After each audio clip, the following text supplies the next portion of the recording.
बिहार में जातिगत जो गणना है वो हो चुकी है, अब क्या उसका असर उत्तर प्रदेश में भी होगा और क्या कहते हैं पश्चिमी उत्तर प्रदेश के लोग इस पर बातचीत करने के लिए सहारनपुर के युवा भी हैं, उनसे पूछ लेते हैं कि बिहार में तो जातिगत जनगणना हो गई है, क्या उत्तर प्रदेश में भी होनी चाहिए, क्या कहते हैं आप? हाँ, उत्तर प्रदेश में भी होनी चाहिए जाति जनगणना, तो जहाँ भी हो जाए अच्छा है और उससे फ़ायदा ही होगा जाति जनगणना से। लेकिन कहीं ना कहीं पॉलिटिक्स हो रही है, इसको गलत भी बता रही है कुछ पार्टियाँ।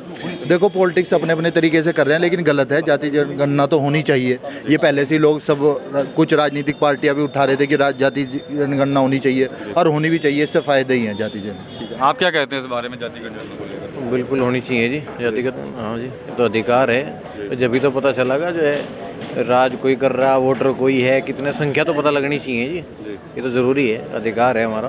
ठीक है सर, आप क्या कहते हैं सर इसको लेकर? भैया जातिगत जनगणना तो होनी चाहिए और जिसकी जितनी भागीदारी उसको उतना, जितनी संख्या उतनी भागीदारी उसको मिलनी चाहिए। हम इसका पूर्ण रूप से समर्थन करते हैं। लेकिन कहते हैं कि जात पात की भी राजनीति होती है, अगर गणना हो जाएगी तो उस पर क्या है? ये जब गुजरों का नंबर आवे ना तभी जात पात वाली बात आवे, उससे पहले कहीं नहीं रहती। जब हमारा नंबर आवे, जब ये चीज़ें आवे। आप क्या कहेंगे सर इस पर? ये बहुत अच्छा है कि जिसकी जितनी भागीदारी जिसकी जितनी हिस्सेदारी होनी चाहिए, बहुत अच्छी बात है कि जातीय जनगणना हो रही है यहाँ पे और हर राज्य में होनी चाहिए। उसको उसी हिसाब से ही राजनीति में हर चीज़ में हिस्सा दिया जाएगा। ठीक है, प्रवेश भाई भी हैं यहाँ पर। प्रवेश जी, आपसे पूछ लेते हैं कि जातिगत जनगणना को कैसे देखते हैं आप? देखिए साहब, जातिगत जनगणना अब से बहुत पहले हो जानी चाहिए थी इस देश में, और बिहार ने शुरुआत की है इसकी, और जो भी राज्य इसकी शुरुआत कर रहे हैं हम स्वागत करते हैं। स्वागत योग्य कदम है।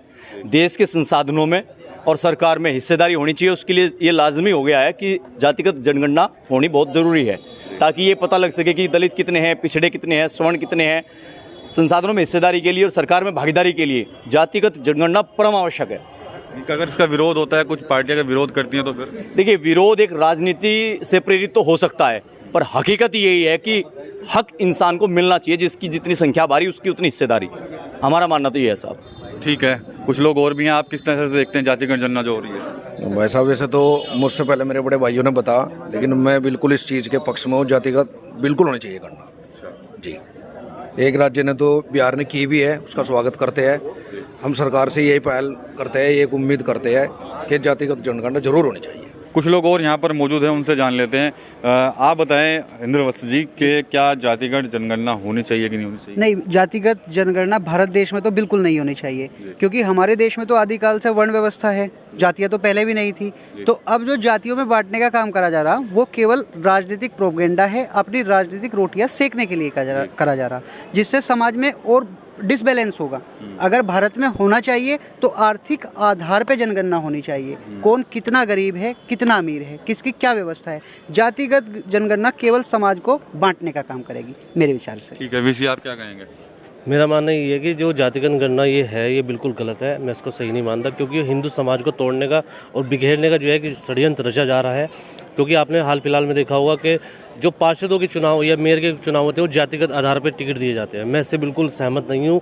ये बिल्कुल ही जो आने वाले समय में एक बहुत बड़ा जो है साजिश का जो हिस्सा देखने को सामने आएगा, क्योंकि 5% ब्राह्मण है, 3% गुज्जर है, 4% राजपूत है। ये लोग आपस में ही इनकी क्वांटिटी बताकर इन दोनों को, इन सबको आपस में एक दूसरे से बलशाली या ताकतवर घोषित करते हैं कि जातिगत के हिसाब से हम 4% है, 5% है। तो मैं इस चीज़ के बिल्कुल खिलाफ हूँ। ये चीज़ बिल्कुल नहीं होनी चाहिए। हिंदू जो हमारा हिंदू है वो एक पूरे एक समूचे में जो है बंधा हुआ है। ये जातिगत गणना जो है कर उसको जो है बिखेरने का कार्य किया जा रहा है। ठीक है, आप क्या कहेंगे सर? मैं इस बारे में यही कहना चाहता हूँ, ये जो जातिगत जनगणना का ये बिहार में शुरू किया गया है, ये पूरी तरह से हिंदुस्तान को तोड़ने का काम कर रहे हैं, हिंदू धर्म को तोड़ने का काम कर रहे हैं। आज आप सभी जितने भी मेरे भाई हैं यहाँ पे, वो सभी जानते हैं कि धर्म के जितने भी हमारे भगवान हैं उन्हें किसी जाति से कोई मतलब नहीं है। लेकिन यहाँ के लोग हैं जो, उन्होंने आने वाले समय में मुझे लगता है कि ये भगवानों को भी बांटने का काम करेंगे, जिस आधार पर ये कार्य कर रहे हैं। क्योंकि जातिगत जनगणना से जिस बाहुल्य का एरिया होगा तो इन लोगों के अंदर आपसी मनमुटाव बनेगा। जो बाहुल्य लोग होंगे वो जो कम बाहुल्य के लोग होंगे उनको दबाने की कोशिश करेंगे, राजनीति रोटियों से की जाएंगी। मेरा मानना यही है कि जो पूरी तरह से ये जो इन्होंने एजेंडा बनाया है, ये हिंदू धर्म को तोड़ने के लिए बनाया, और आने वाले समय में इसका समूचे हिंदू धर्म को पूरा नुकसान देखने को मिलेगा। मेरा अपना व्यक्तिगत विचार है कि सरकार को, माननीय मोदी जी को इसके लिए कार्य करना चाहिए और इन चीज़ों पर रोक लगानी चाहिए।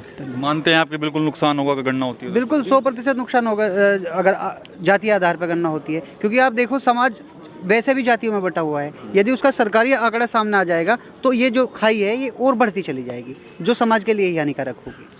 तो ये थे सहारनपुर के लोग। अब से कुछ देर पहले जब हमने कुछ लोगों से बात की थी वो कहीं ना कहीं इस पक्ष में थे, लेकिन अब दूसरे जो युवा हैं वो कहीं ना कहीं इसका विरोध जरूर कर रहे हैं। साफ तौर पर कह रहे हैं कि यदि ये जातिगत जनगणना अगर उत्तर प्रदेश में होती तो कहीं ना कहीं हिंदू समाज को तोड़ने का काम जो है वो राजनीतिक पार्टियों के द्वारा किया जाएगा। TV9 यूपी के लिए सहारनपुर से विकास कपिल।